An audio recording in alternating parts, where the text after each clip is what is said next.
नमस्कार, आप देख रहे हैं CWB हिंदी न्यूज।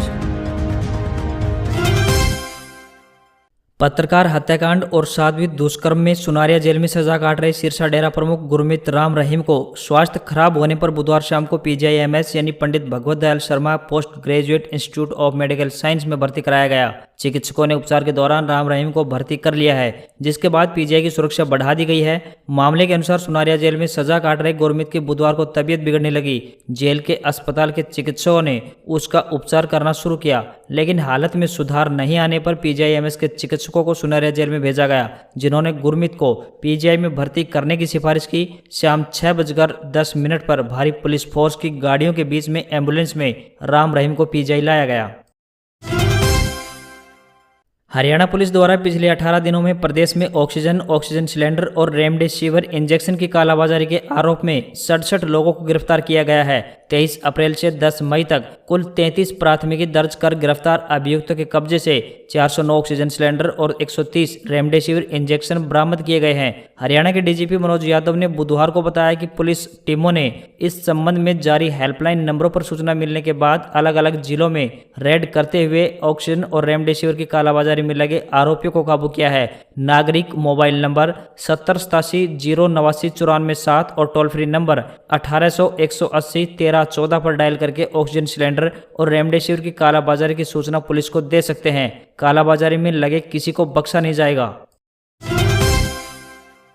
हरियाणा की सभी मंडियों में 13 मई यानी आज गेहूं की सरकारी खरीद होगी। कोरोना महामारी के कारण लगे लॉकडाउन के कारण जो किसान मंडियों में गेहूं की फसल नहीं बेच पाए थे, उनके लिए राज्य सरकार ने एक दिन के लिए 13 मई को यानी प्रदेश भर की सभी मंडियों में आज गेहूं की सरकारी खरीद करने का आदेश जारी किया है, ताकि रबी खरीद सीजन 2021-22 में कोई भी किसान अपनी गेहूं की फसल बेचने से वंचित न रहे। यह जानकारी प्रदेश के उप मुख्यमंत्री दुष्यंत चौटाला ने दी। उन्होंने कहा कि सभी किसान 13 मई को मंडियों में आकर अपनी गेहूं की फसल बेच सकते हैं। साथ ही मुख्यमंत्री ने किसानों से आग्रह किया है कि अपनी फसल बेचने के लिए मंडियों में आने वाले सभी किसान कोरोना महामारी से बचाव के लिए जरूरी एहतियात बरतें तथा मास्क लगाकर सोशल डिस्टेंसिंग का भी पूरा ख्याल रखें।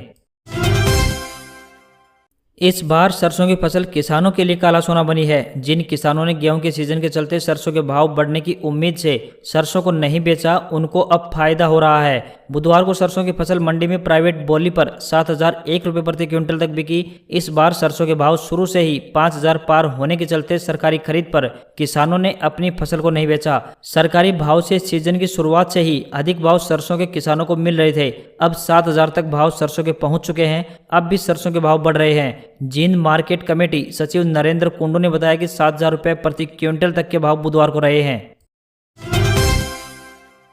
हरियाणा में बुधवार को कोरोना के नए केसों के साथ मौतों की संख्या एक बार फिर बढ़ गई। 12,490 नए केसों के साथ 165 लोगों की मौत हो गई है, जो कि पिछले दिन के मुकाबले अधिक हैं। बीते कल नए केसों के साथ मौतों में गिरावट आई थी, लेकिन बुधवार को नए मामलों के साथ मौतों में फिर से बढ़ोतरी हुई है। इसी बीच राहत भरी एक खबर और आई है कि बीते कल की तरह नए केसों के मुकाबले ठीक होने वालों की संख्या ज्यादा रही है। बुधवार को 14,264 लोग ठीक हुए, वहीं रिकवरी रेट 82.67% पहुंच गया है।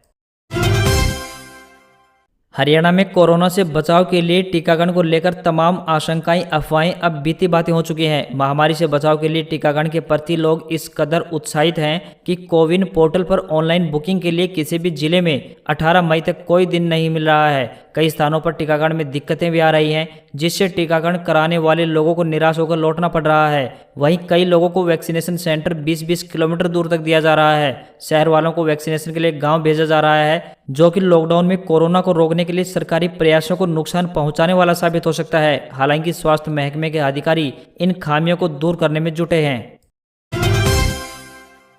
18+ के लोगों को वैक्सीन के लिए देश में पर्याप्त वैक्सीनेशन नहीं मिलने पर अब राजस्थान सरकार ने इसे विदेशों से खरीदने का फैसला किया है। मुख्यमंत्री अशोक गहलोत की अध्यक्षता में बुधवार शाम को हुई कैबिनेट की वर्चुअल बैठक में कोरोना वैक्सीन आयात करने के लिए ग्लोबल टेंडर की मंजूरी दी गई। अब वैक्सीन खरीदने के लिए जल्द सरकार ग्लोबल टेंडर जारी करेगी। मुख्यमंत्री अशोक गहलोत ने 2 दिन पहले स्वास्थ्य विभाग और कोर ग्रुप के अफसरों को कोरोना वैक्सीन के विदेशों से आयात की तैयारी शुरू करने के आदेश दिए थे। फिलहाल अमेरिका की फाइजर और रूस की स्पुतनिक वैक्सीन की खरीदारी के लिए राजस्थान सरकार के अफसर दोनों देशों की कंपनियों से संपर्क कर रहे हैं। साथ ही बता दें कि उत्तर प्रदेश सहित कई राज्य वैक्सीन आयात के लिए ग्लोबल टेंडर निकाल चुके हैं।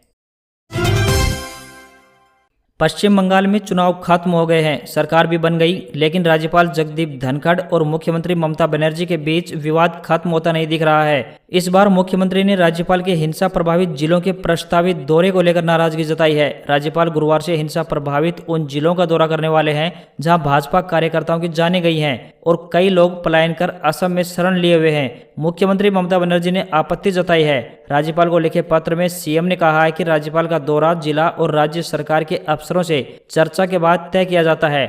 गवर्नर प्रोटोकॉल के खिलाफ जा रहे हैं। ममता बनर्जी ने अपने लिखे पत्र में जिक्र करते हुए कहा है कि गवर्नर मुझे और राज्य मंत्रिमंडल को दरकिनार कर सीधे अधिकारियों से बात करना बंद करें। राज्यपाल धनखड़ 13 मई को बंगाल के शीतलकुची और कूच बिहार के हिंसा प्रभावित इलाकों का दौरा करेंगे। 14 मई को वह असम के रनपगली और श्रीरामपुर कैंप में रह रहे बंगाल के लोगों से मुलाकात करेंगे। राज्यपाल ने खुद सोशल मीडिया पर इसकी जानकारी देते हुए लिखा है कि वह बीएसएफ के हेलीकॉप्टर से हिंसा प्रभावित इलाकों का दौरा करेंगे। रमजान माह के 29वें रोजे के बाद बुधवार शाम को ईद का चांद देखने की रस्म अदा की गई। शहर काजी सैयद मुश्ताक अली नदवी की अगुवाई में रुअत हिलाल कमेटी ने यह रस्म अदा की। इस बीच आसमान में चांद देखने की कोशिश की गई। इसके नजर न आने के बाद दिल्ली, लखनऊ, हैदराबाद आदि शहरों से टेलीफोन पर संपर्क कर चांद दिखाई देने की तस्दीक की गई। इसके अलावा प्रदेश के अन्य शहरों से भी इसके बारे में पूछताछ की गई। किसी भी जगह चांद दिखाई नहीं देने के हालात को देखते हुए शहर काजी ने ईद का त्योहार शुक्रवार को मनाने की घोषणा कर दी। इस दौरान शहर काजी सैयद मुश्ताक अली नदवी ने लोगों से अपील की कि कोविड गाइडलाइन का पालन करते हुए त्योहार मनाएं। सोशल डिस्टेंस, मास्क पहनने और घरों से बिना वजह नहीं निकलने की ताकीद भी शहर काजी ने की है।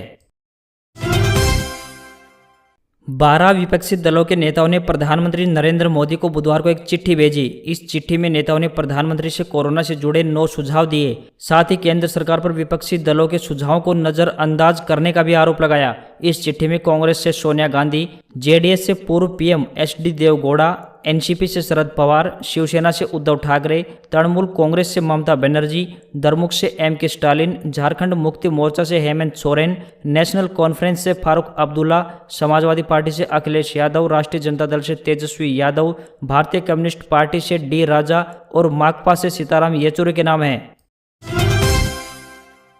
महामारी पर आई चौंकाने वाली रिसर्च। दरअसल counselling of scientific and industrial research यानी CSIR ने एक रिसर्च पेपर जारी किया है। इनमें महामारी से जुड़े कुछ चौंकाने वाले तथ्य सामने आए हैं। इस रिसर्च के मुताबिक AB और B ब्लड ग्रुप के लोगों को कोविड-19 से ज्यादा संभल कर रहने की आवश्यकता बताई गई है। O ब्लड ग्रुप के लोगों पर इस बीमारी का सबसे कम असर हुआ है। इस ब्लड ग्रुप के ज्यादातर मरीज या तो एसिम्प्टोमेटिक हैं या फिर उनमें बेहद हल्के लक्षण देखे गए हैं। सीरो पॉजिटिव सर्वे के डेटा के आधार पर यह रिपोर्ट तैयार की गई है। इसमें देश के 10,000 लोगों से डेटा लिया गया है और इसका 140 डॉक्टर्स की टीम ने विश्लेषण किया है। रिपोर्ट में यह भी कहा गया है कि शाकाहारी लोगों की तुलना में मांसाहारियों को कोरोना वायरस लक्षण होने की आशंका ज्यादा है। इजराइल और फिलिस्तीन के बीच शुरू हुआ विवाद अब जंग में तब्दील हो चुका है। बुधवार तक हमास, जो कि इजराइल इसे आतंकी संगठन मानता है, इजराइल पर करीब 3,000 रॉकेट दाग चुका है।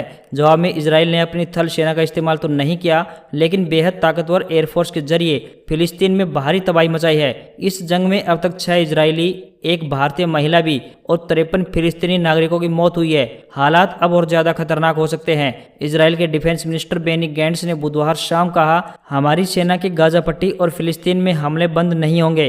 अब हम तब तक रुकने को तैयार नहीं हैं जब तक दुश्मन को पूरी तरह शांत नहीं कर देते। इसके बाद ही अमन बहाली पर कोई बात होगी। इजराइल अब लंबे समय तक शांति कायम करने के उपाय करके ही रहेगा। उधर हमास के नेता हानिया ने कहा है कि अगर इजराइल जंग बढ़ाना ही चाहता है तो हम भी रुकने को तैयार नहीं हैं। गूगल ने इंटरनेशनल मनी ट्रांसफर सुविधा की शुरुआत की है। अब आप इसके जरिए एक देश से दूसरे देश में भी पैसे भेज सकते हैं। हालांकि अभी यह सुविधा केवल अमेरिकी ग्राहकों के लिए है, पर इस साल के अंत तक दुनिया के 80 देशों में यह सुविधा शुरू की जाएगी। गूगल ने इस अंतर्राष्ट्रीय मनी ट्रांसफर के लिए रेमिटेंस फर्म यानी पैसे भेजने वाली कंपनी वाइज और वेस्टर्न यूनियन के साथ भागीदारी की है। इसके जरिए यह आपके पैसों को दूसरे देशों में भेजेगा।